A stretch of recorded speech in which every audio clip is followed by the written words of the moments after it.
Seated heel slides are a great progression from the normal laying down heel slides because it's going to increase the postural demand, so you're going to have to control multiple joints at once, which is more functional. And then also there's going to be a little resistance from the floor and increase in the recruitment from the hamstring muscles here, which is all providing value from a neuromuscular control standpoint, the coordination, and then also from a little bit of a low load endurance, a little bit of light strengthening early on after an injury or surgery. Also promoting a little bit more joint motion to help manage any inflammation. So to perform this exercise, we're going to be seated tall.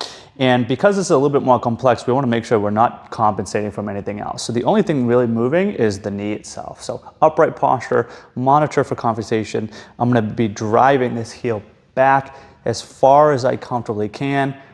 Once I hit the point of resistance here, I'm going to hold it for a count of 3 to 5 seconds and then slowly return out of it, going through full range of motion. So extend that knee while we're at it to add further value. And then I'm going to draw this back.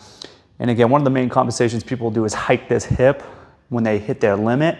So as soon as your hip starts to engage and try to help compensate, that's where you should end and then stay within that arc of motion. Try to go a little further though with each rep without compensating. Hold for 3 to 5 seconds and then return to the starting point.